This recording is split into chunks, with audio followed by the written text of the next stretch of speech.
지난 주일에 짧게 본문의 말씀 중 일부, 즉 누구나 은혜와 평강이 필요함에 대하여서 주님의 말씀을 들었습니다. 오늘은 조금 더 자세하게 살펴보도록 하겠습니다.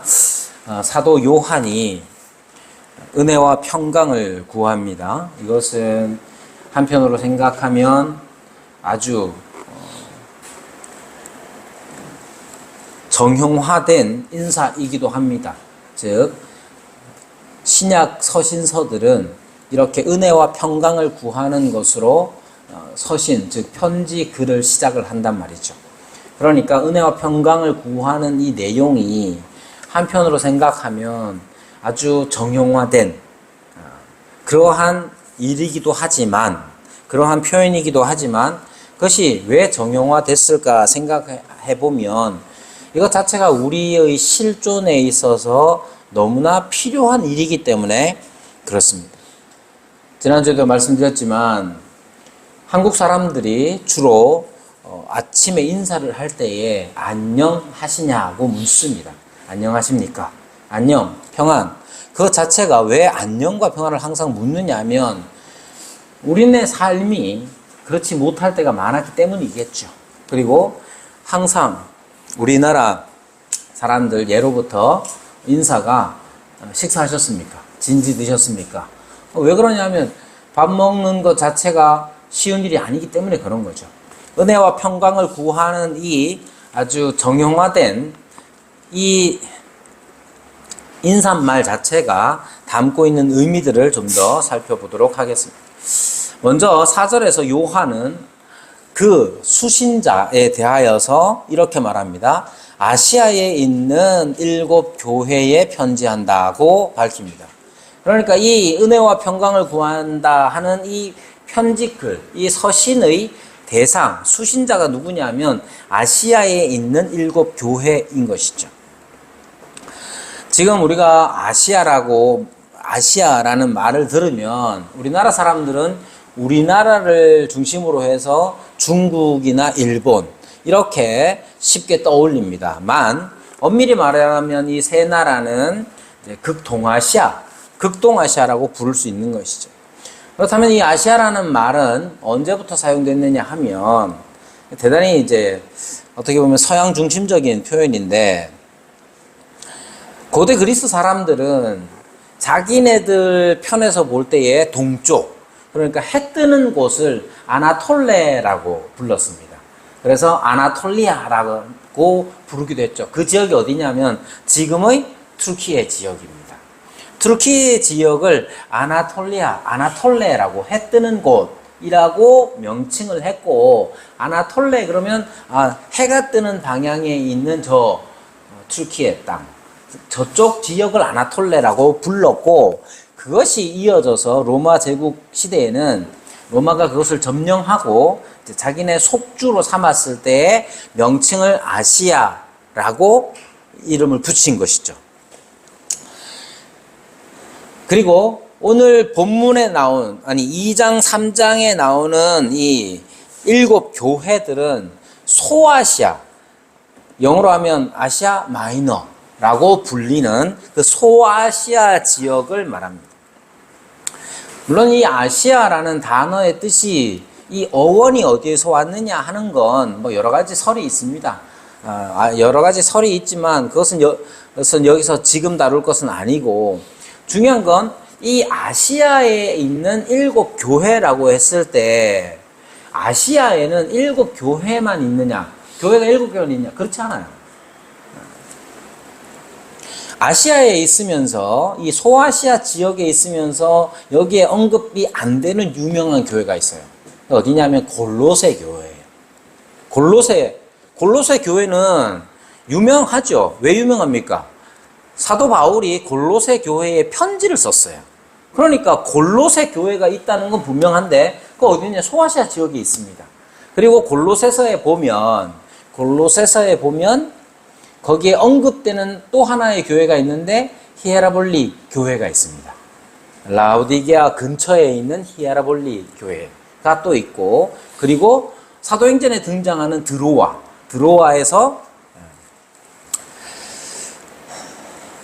교회도 있습니다. 이렇게 신약 성경에서 확인되는 것만 10개 교회가 있음에도 불구하고 7교회만 언급되는 것은 우선 7교회에 당장에 필요한 사도 요한이 당장에 필요한 말씀, 7교회가 꼭 들어야 할 말씀이기 때문에 7교회를 언급했을 것이고, 거기에 더하여 7이라는 숫자가 갖는 의미가 있습니다. 계속해서 7이라는 이 숫자가 계속해서 등장을 할 터인데, 7이라는 이 숫자가 갖는 상징적인 의미가 무엇이냐면 충만함, 완전함, 이런 의미를 가지고 있어요. 7이라는 숫자 자체가.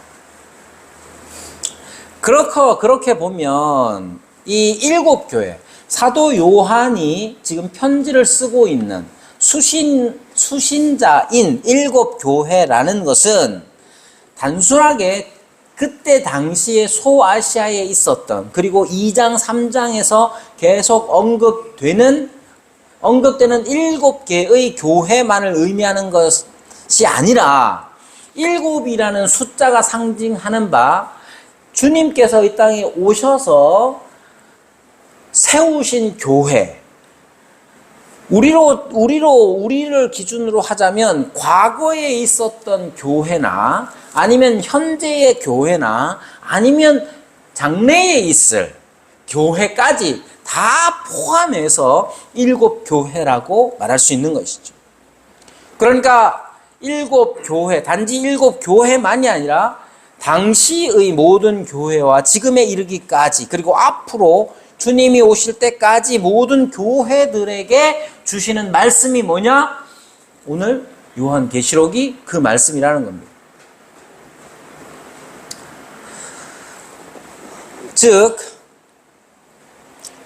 이 7교회에 은혜와 평강이 있기를 구한다 라고 했을 때 그 말의 뜻은 이 세상에 존재하는 모든 교회는 다 은혜와 평강이 필요하다는 겁니다. 모든 교회는 언제나 어디서나 은혜와 평강이 필요합니다. 그렇다면 구체적으로 어떤 상태, 어떤 상황, 어떤 환경에 있기 때문에 은혜와 평강이 필요하냐 하면, 먼저 그때 당시 요한계시록이 쓰일 때 그때 당시의 7교회들이 어떤 상황에 있었는지 살펴보도록 하겠습니다. 요한이 이 요한계시록의 환상의 계시를 받아서 전달하라고 명령을 받았을 때에, 요한이 환상을 보고 환상의 계시를 받아서 전달해야 할 이 교회들은 어떤 상황에 있었느냐 하면, 어떤 환경에 있었냐면, 한마디로 얘기하면 갈등 상황에 있었습니다. 여러 가지 갈등의 상황에 있었는데 대표적으로 유대인들과의 갈등이 극심했습니다. 자, 요한계시록이 작성된 시기가 언제냐 했을 때 90년, AD 90년 경쯤입니다. 이때에 유대인들과의 갈등이 심했습니다.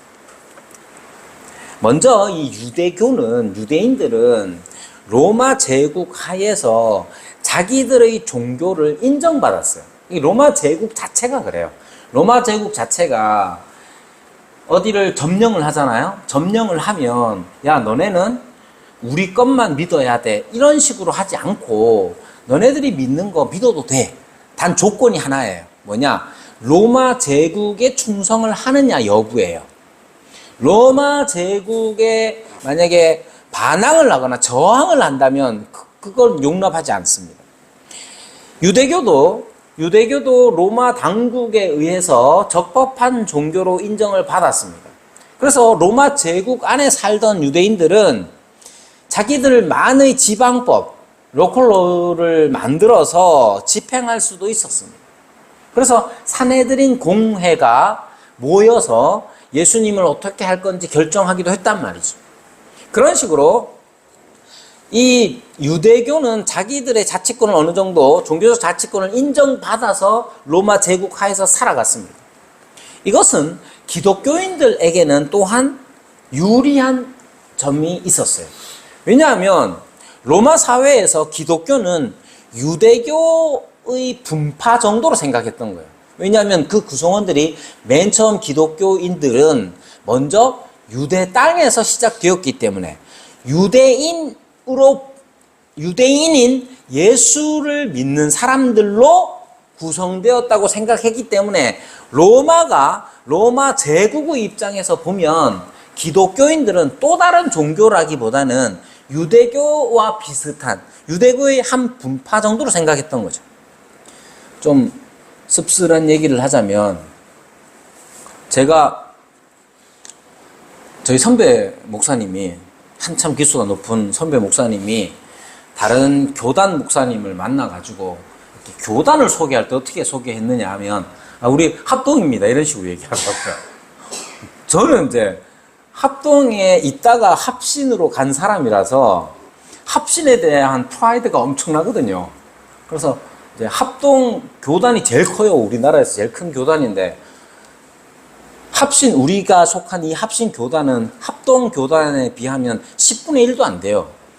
하지만 제 친구들은 다 합동에 있거든요. 합동 측에 있는데 총신 나오고 합동 측에 있는데 저는 이제 총신 나오고 합동 측에서 있는 그 친구들을 별로 좋게 안 본다기보다는 그냥 얕잡아 본다는 말은 좀 그렇지만 뭐 저도 자부심을 가지고 사는 사람이에요. 근데 우리 선배 목사님께서 우리 합동입니다 이런 식으로 얘기하니까 기분이 좀 안 좋더라고요. 근데 왜 그랬겠어요? 합신이다 이러면 설명할 게 너무 많아. 이단 아닌가? 부터 시작해가지고 왜 쪼만한 교단이고 들어보지 못한 교단이니까 이단 아닌가? 뭐 이런 식으로 얘기한단 말이죠. 세상 사람들은 그냥 지금 현재 옛날에 한 20년 가까운 전에 포항에서 합신교단이라는 건 지금도 별로 없지만 그때도 없었어요. 자, 그래서 그냥 그렇게 말하는 거예요. 그러면 사람들이 합동교단 그러면 신학적으로 안전하구나 라는 식으로 이해하니까 그런 거죠. 그런 우산이 되어주는 존재 같은 게 있었던 거예요.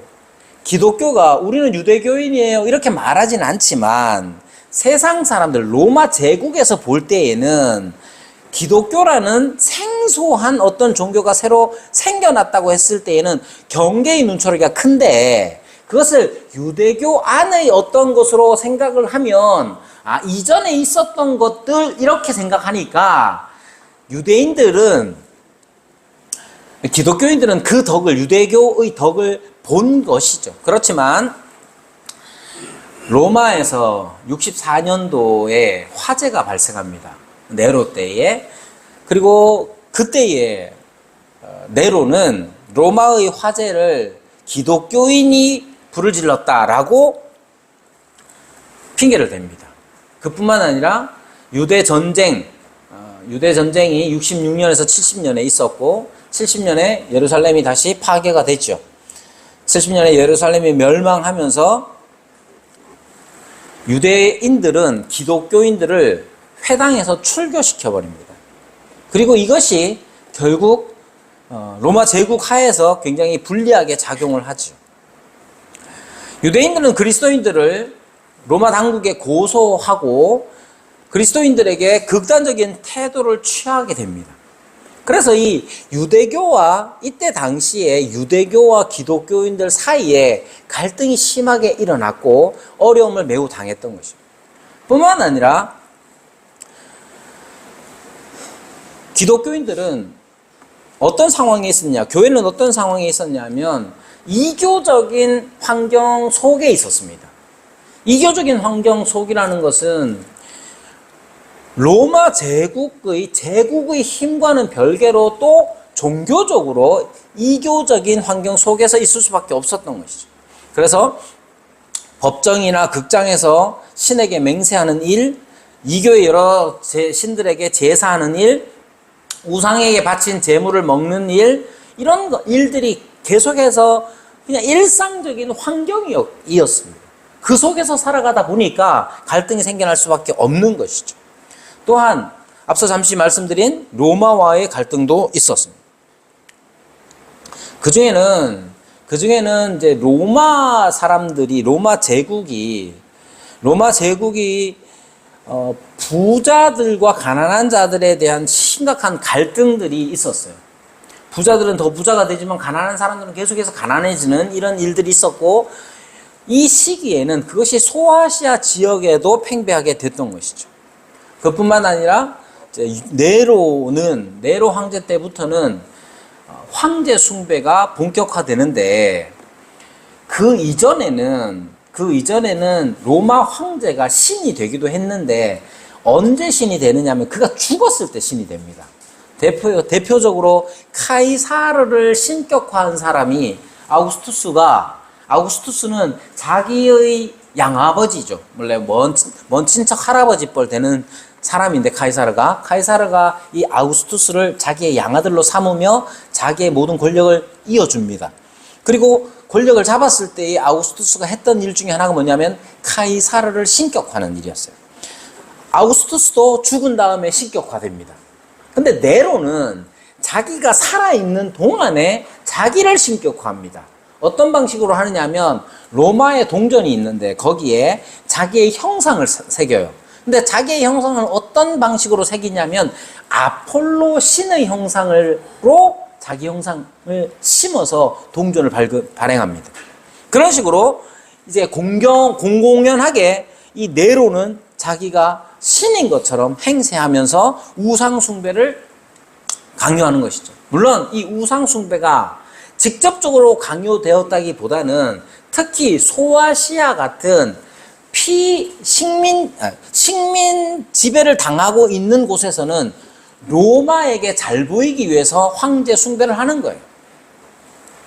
대표적으로 유대 땅에 있는 가이사라 빌립보, 그건 카이사르를 기념하는 도시예요.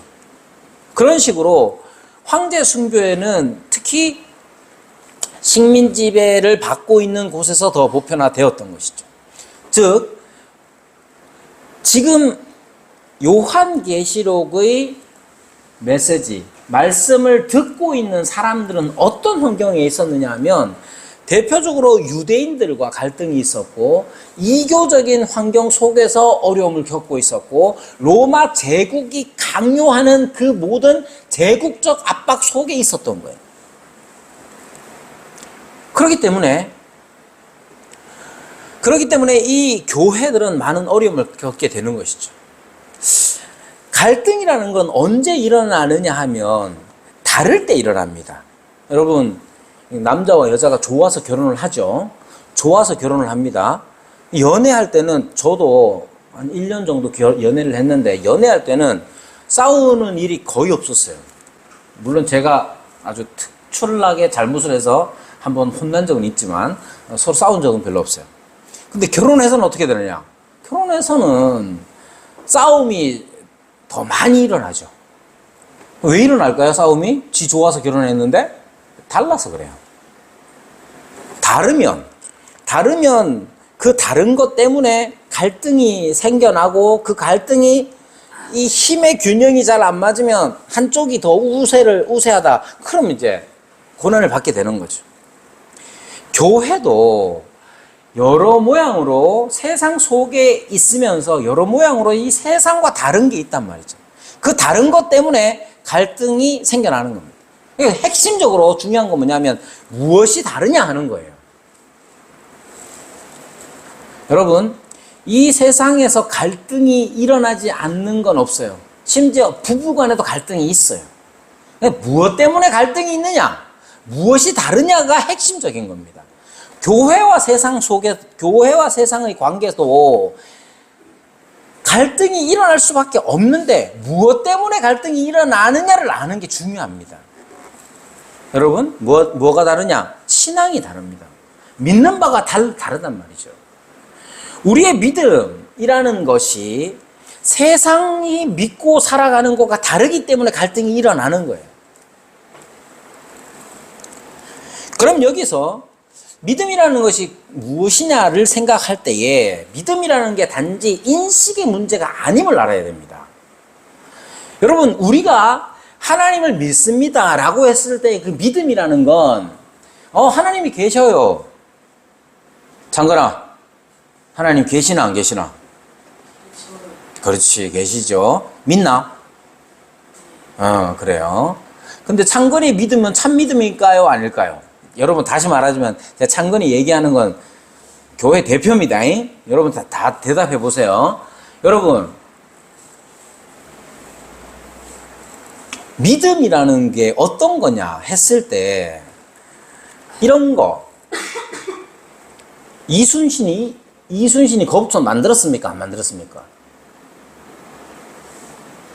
거북선 만들었어요? 안 만들었어요? 거북선 만들었다고 하죠? 믿죠? 근데 사실 거북선은 직접 확인된 적이 없어요. 그래서 거북선을 찾는 사람들이 막 있단 말이에요. 요즘은 흔치는 않지만 거북선을 찾고 싶어가지고 바다를 막 발굴하는 사람들이 있단 말이죠. 거북선은 제대로 된 그림조차도 잘 없어요. 상상도예요, 대부분 다. 근데 우리는 거북선이 있었고 거북선을 이순신이 만든 건 안단 말이야. 그 정도처럼 하나님이 계심을 믿는 사람들이 있다고요. 예수님께서 십자가를 지셨습니까? 십자가에서 돌아가셨습니까? 그렇죠. 근데요. 그럼 예수님이 십자가에서 죽임을 당하셨다는 걸 믿어요. 그 사실을 믿는다고요. 그래서요.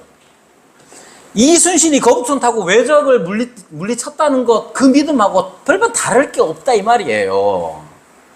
다름은 어디서 오느냐면 그 믿음 자체가 우리의 삶을 지배할 때예요. 그게 믿음이 다르다는 얘기예요. 그런데 지금 현재 여러 가지 문제 중에 문제를 야기시키는 게 뭐냐 하면 하나님이 계심을 믿는데 예수님께서 나의 죄를 대신하여 죽으셨다는 걸 믿는데요. 근데 그 믿음 자체가 우리의 삶을 지배하지 못한단 말이에요. 그럴 때는 세상과 갈등이 일어나지 않습니다. 여러분 부부싸움 얘기를 하자면 여러분 부부가 싸울 수 있죠? 그죠? 싸울 수 있습니다. 갈등이 일어날 수 있어요. 그런데 그 부부 간의 갈등 속에서 예수님이 내 죄를 위하여 죽으셨다는 그 믿음이 무슨 역할을 합니까? 여러분 생각 잘 해보세요. 분명히 갈등이 있고 싸움이 생겼어. 다름 때문에 싸움이 생겼어. 그 속에서 예수님이 나를 위하여 죽으셨다는 그 믿음이 어떤 역할을 합니까? 아무 역할을 안 하면 믿음 없는 거예요. 자, 보세요. 내가 창건이 얘기합니다. 창건아, 똑바로 앉아라. 똑바로 앉아요, 창건이는. 왜? 내가 여기 있고, 내가 어떤 사람인지를 알고, 똑바로 안 하고 자꾸 누워있으면, 내가 마치고 나서 어떻게 할지를 아니까 똑바로 앉는단 말이에요. 우리의 믿음이 그런 거예요. 여러분들이 무슨 일을 당하든지 간에 우리가 믿는 바 그 믿음의 내용이 우리를 지배해야 되는 거예요. 그게 참 믿음이에요. 하나님이 살아계십니까? 하나님이 살아계시면 하나님이 살아계시는 것 자체가 우리의 삶을, 우리의 생활을, 우리의 판단과 우리의 가치와 우리의 모든 것을 지배하는 게 참 믿음이지. 자기 성질나면 하나님이 있고 뭐가 없다. 그게 무슨 믿음입니까? 내가 화나는데 예수님이 잠깐만 있어 봐라. 그거는 믿음이 아니란 말입니다. 여러분, 우리의 믿음이라는 게 바로 이래야 돼요. 갈등 상황이 있을 때 우리의 믿음이 우리를 지배할 수 있어야 됩니다. 그것을 지금 성경은 가르칩니다. 자, 그래서 우리의 믿음이라는 것이 이 갈등 속에서 어떻게 역할을 하느냐를 알아야 돼요. 그리고 그 믿음이 또한 우리가 고난받는 이유가 되기도 해야 됩니다. 이 세상에서 당하는 고난 여러 가지로 일어날 수밖에 없습니다. 우리가 이 세상에서 교회로서 존재할 때에 우리는 고난을 받을 수밖에 없어요. 첫 번째, 우리가 고난을 받을 수밖에 없는 첫 번째 이유는 뭐냐? 세상 사람들과 똑같은 이유가 하나 있는데 그게 뭐냐면 우리는 아담의 후예이기 때문입니다. 즉 아담이 죄를 범하고 우리 인류에게 타락의 결과를 주어졌기 때문에, 타락이 결과로 주어졌기 때문에 우리 모든 사람들은 신자나 불신자를 떠나서 우리 모든 사람들은 다 죄에 물든 채로 태어나고 원죄를 가지고 태어나서 그 원죄로 말미암아 우리는 늘상 자범죄, 늘상 죄를 짓는 삶을 살아요. 그래서 우리는 다 고난이라는 죄의 결과를, 악이라는 죄의 결과 속에서 살아갈 수밖에 없습니다. 그러니까 우리가 어려움을 당한다, 고난을 당한다, 그건 당연한 거예요. 왜? 우리는 죄로 물든 죄의 자녀이기 때문에 그렇습니다. 이런 우리를 그리스도께서 건져주셨죠? 죄에서 건져주셨습니다. 이제 우리는 그리스도에게 속해 있는 자가 됩니다. 교회는 그리스도에게 속해 있는데 그렇다면 고난이 비켜가느냐? 그렇지 않아요. 교회가 그리스도께 속해 있기 때문에 고난을 받는 겁니다. 예수님은 이렇게 말씀하셨습니다. 사람들이 나를 박해하였은즉 너희도 박해할 것이다. 요한복음 15장 20절의 말씀입니다. 그리스도께서 세상이 그리스도를 박해하였죠. 그렇기 때문에 그리스도 속에 있는 우리도 박해를 받는 거고 고난을 받는 거예요. 예수님께서는 요한복음 16장 2절에 너희를 죽이는 자가 생각하기를 이것이 하나님을 섬기는 예라 하리라. 그러니까 그들은 특히 유대인들을 말씀하시는 것인데 그들은 이것이 하나님을 섬기는 예, 당연한 도리다 하면서 우리를 죽인다고 말하는 겁니다. 바울은 또 뭐라고 말씀합니까? 바울은 골로새서에서 그리고 고린도 후서에서 교회를 위해 그리스도의 남은 고난을 자기 육체에 채운다고 고백합니다. 베드로는 뭐라고 말합니까? 성도가 당하는 고난은 그리스도의 고난에 참여하는 것이라고 말합니다. 그러니까 고난이라는 것 자체는 원래 죄의 결과로서 우리에게 있을 뿐만 아니라 우리가 그리스도께 속해 있다면 고난이라는 건 당연히 따라오는 거예요. 언제까지 그러겠습니까? 주님이 다시 오시는 그날까지 그렇습니다. 우리는 우리의 영혼은 구원받았으나 아직 완성에 도달하지 않은 그러한 상황에, 그러한 시기를 지내는 게 바로 우리들이란 말이죠. 그렇다면 이렇게 고난 가운데서 주님께서 하시는 일이 뭐냐? 은혜와 평강을 우리에게 주시는 거예요. 은혜와 평강을 우리에게 주신다는 말씀은 고난이 피해간다는 게 아닙니다. 죄가 없으신 그리스도께서도 이 땅에 계시면서 고난을 당하셨어요. 따라서 우리도 이 땅을 살아가면서 고난을 받을 겁니다. 중요한 건 우리가 고난을 받을 때에 그 고난이, 우리가 닥친 이 어려움이 우리의 믿음 없음을 증명하는 게 아니라는 사실을 잊으면 안 돼요. 우리가 사업이 실패하면 우리가 믿음이 없는 겁니까? 우리가 사업이 잘 안 되면 믿음이 없는 겁니까? 우리가 직장을 제대로 못 잡으면 우리가 믿음이 없는 겁니까? 여러분, 그것만을 말하지 않습니다. 여러분, 우리가 고난을 당하고 우리가 어려움을 당하면 하나님이 안 계십니까? 그게 아니에요. 고난을 대하는 우리의 태도가 우리의 믿음을 확인시키는 겁니다. 여러분, 고난이 닥쳐오죠? 그럼 여러분들이 어떻게 반응할 것 같아요? 고난 자체는 우리의 믿음 없음을 드러내는 것도 아니고 하나님의 없음을 드러내는 것도 아닙니다. 고난 때문에 우리는 우리의 믿음을 확인합니다. 대표적으로 욥이 그렇죠. 욥은 고난 중에 하나님을 새롭게 만납니다. 이전에 몰랐던 게 아니에요. 이전에 몰랐던 게 아니라 이전에도 알았지만 고난 때문에 욥은 하나님을 더 선명하게 알아가는 겁니다.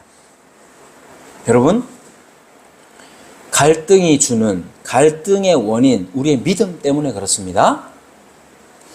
이 믿음이라는 건 내가 뭘 믿고 있느냐 보다도 우리의 믿음 때문에 우리가 어떻게 살아가느냐의 문제예요.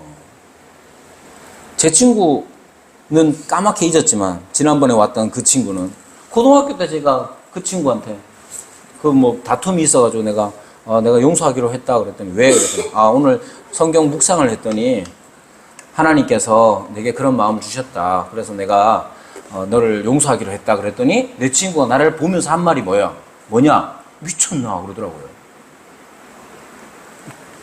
여러분, 우리의 믿음은 세상에서 인정받는 게 아니에요. 세상은 몰라요.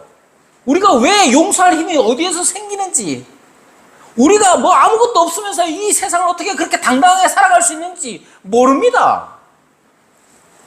우리의 믿음이 그래서 세상과 다르기 때문에 그 갈등 속에서, 다름이 주는 갈등 속에서 우리는 때때로 고난을 받고 어려움에 처할 수도 있어요.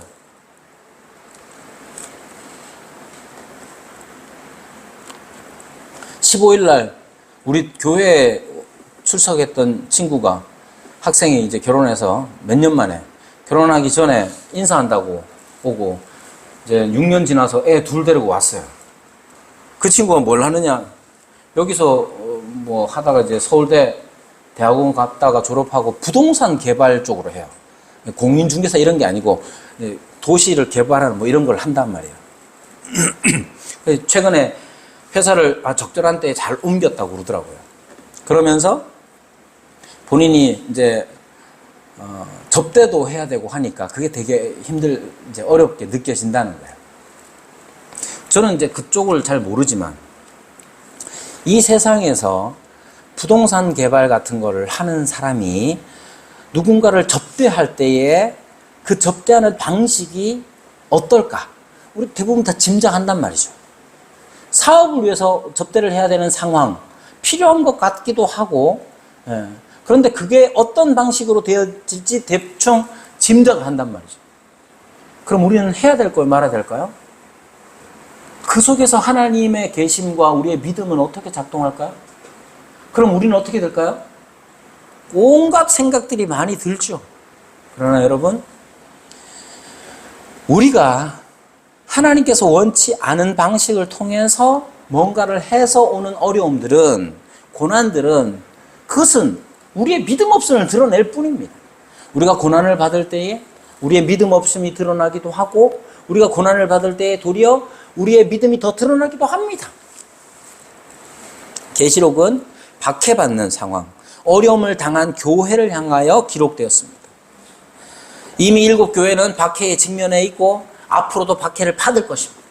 그 틈을 타서 이단과 거짓 교훈이 교회에 들어와 신자들을 미혹하게 될 겁니다. 그런 상황을 두고 지금 주님께서는 사도 요한에게 환상을 보여주시면서 가서 전하라고 하는 거예요. 이러한 박해와 배교의 상황에서 하나님께서는 요한에게 그리스도의 환상을 보게 하시고 그것을 교회에 알려주시죠. 여기서 알아야 될 것 한 가지가 있는데 그건 뭐냐? 교회가 이렇게 박해와 배교의 상황에 처해 있다는 것을 주님이 알고 계시는 거예요. 우리 개인의 삶에도 마찬가지입니다. 우리 개인의 삶에도 어려움과 심지어 우리가 배교할 것 같은 그 상황에서도 그 상황을 주님이 알고 계신다는 사실을 잊으면 안 됩니다. 그것을 분명히 나타내고 있죠. 예수 그리스도의 계시라 이는 하나님이 그에게 주사 반드시 속히 일어날 일들을, 여기에 반드시 속히 일어날 일 속에는 박해와 배교가 다 포함되어 있는 거예요. 이것을 알고 계시며 그 속에서 우리 주님께서 은혜와 평강을 주시는 겁니다. 여기 은혜와 평강을 주시는 하나님이 어떤 분이시냐면 삼위의 하나님이십니다. 누가 주시느냐? 우리는 하나님이 주신다고 하는데 그 하나님은 삼위일체의 하나님이시죠. 요한을 통해서 우리에게 평강과 은혜와 평강을 주시는 하나님은 삼위일체의 하나님입니다. 오늘 본문에서 보면 이제도 계시고 전에도 계셨고 장차 오실 이로 언급되는 분이 바로 성부 하나님이시죠. 이것은 출애굽기 3장 14절의 말씀을 생각나게 합니다. 여호와라고 당신을 계시하시죠. 즉 이 여호와는 언약의 하나님으로 우리에게 알려주죠. 이렇게 성부 하나님은 처음이요 나중이시며 알파와 오메가이시고 전에도 이제도 계시고 전에도 계시고 장차 오실 입니다. 여러분, 여기에서 우리가 분명히 알아야 되는 것, 제가 방문한 형제 얘기를 했던 이유 중에 하나도 그거예요. 이 형제가 고등학교 때까지 교회를 안 다녀본 적이 없어요. 우리 대학교 와가지고 대학 와가지고 또 처음부터 온 건 아니에요. 대학을 2, 3년 다니다가 소개로 이렇게 왔단 말이에요. 교회 오니까 좋았나 봐요. 그럼 교회를 잘 다녔냐? 그렇지 않아요. 띄엄띄엄 다녔습니다. 근데 띄엄띄엄 다닐 때 어떤 일이 있었냐면, 교회를 안 오면 나쁜 일이 생기는 거야. 교회를 오면 좋은 일이 생기고. 지금도 마찬가지예요. 교회를 서울에 진학해서 갔을 때 제가 소개시켜준 교회로 갔었는데, 정효성 목사님 세운 교회를 갔는데 교회를 또 한동안 또 안 다녔어요. 여러 과정들을 거쳐서 지금은 잘 정착을 하고 수원에서 그 교회를 다니고 있다고 하더라고요. 왜 이런 말을 하느냐면, 그 친구에게 이제 책을 한 권 선물하면서 뭐 몇 자 적어달라길래 뭘 적어줄까 생각을 해보니 옛날 생각이 나더라고요. 여러분, 전에도 계셨다 하는 이 말씀 잘 생각해 보십시오. 하나님께서 우리가 고난 받을 때에, 우리가 박해를 받을 때에, 우리가 배교할 위험에 처해 있을 때에 전에 계셨던 그분입니다. 우리를 사랑하사 우리를 품에 안으셨던 그분이 이제도 계시고 장차 오실 분입니다. 그 믿음을 가지고 우리는 박해와 배교, 이 어려움의 상황들을 살아가야 되는 거예요. 근데 그냥 살아가는 게 아니라 전에도 계셨던 그분이 지금 현재 나에게 이 박해와 배교의 상황 속에서 은혜를 베푸실 것이라는 믿음을 가져야 되는 거예요. 전에 계셨던 그분이 지금 이제도 계시는 분이고 장차 오실 분이에요. 둘째로 성령 하나님에 대해서 어떻게 말하느냐 하면,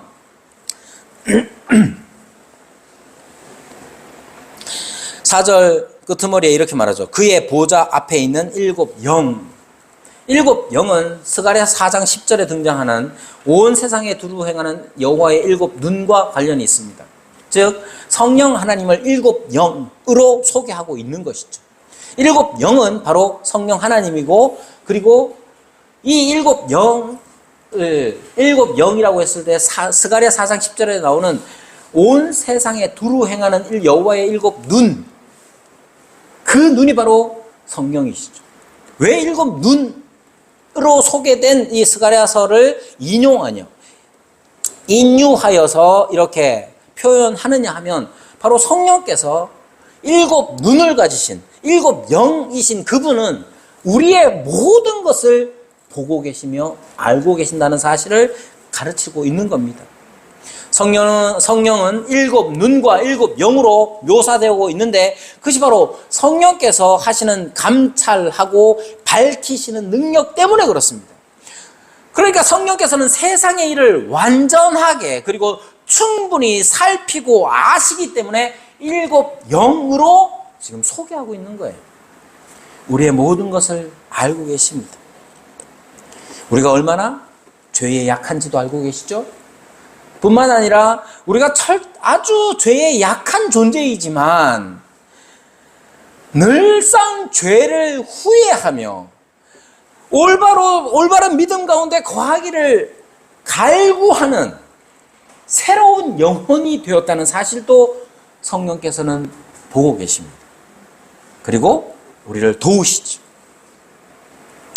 성자 하나님에 대해서는 충성된 증인, 죽은 자들 가운데서 먼저 살아나신 분으로 땅의 임금들의 머리가 되시는 분으로 소개하고 있습니다. 여기 죽은 자들 가운데서 먼저 나신 자로 이렇게 말씀하고 계십니다. 무엇보다도 충성된 증인으로서 예수님을 소개하고 있다는 점을 기억하시고, 또한 이어서 땅의 임금들의 머리가 되신다는 사실을, 땅의 임금들이 머리가 되신다는 사실을 밝히고 계십니다. 즉, 이 세상에 무엇이든지 예수 그리스도의 권세 아래에 있다는 사실을 잊으면 안 되는 거예요. 언제? 우리가 박해를 받을 때. 언제? 우리가 어려움 속에서, 우리가 고난 속에서 허덕일 때도 예수님께서 머리가 되셔요. 우리의 머리가 되실 뿐만 아니라 땅의 임금들의 머리가 되십니다. 그러니까 우리가 혹여당하는 어려움과 고난이 그것이 주님의 손 아래에 있다는 사실, 손 안에 있다는 사실을 잊으면 안 됩니다. 아니 그러면 왜 우리를 편하게 좀 살게 해주시지? 여러분, 편하게 사는 게 우리의 목적입니까? 아니면 주님의 뜻을 순종하는 게 우리의 목표입니까? 여러분, 많은 사람들은 편하게 살기 위해서 예수님을 믿는다고 말합니다. 병도 고치고 돈도 많이 벌고 명예도 얻고 인기도 얻고 그러려고 예수님을 믿습니까? 그럼 도대체 주가 누구가 되는 겁니까? 그럴 때에도 우리는 주님을 찬송하며 주님께 감사해야 하지만 고난의 때에, 박해의 때에, 어려움 때에 우리가 실패하고 좌절의 그 순간에서도 우리 주님의 머리 되심을, 주님께서 충성된 증인으로 사셨기 때문에 그 모든 상황에서도 우리가 충성된 증인으로서 살아가기를 택하는 것, 그게 우리의 믿음이에요. 여러분, 우리가 부자가 되면 뭐가 좋습니까? 우리가 권세가 많아지면 뭐가 좋습니까?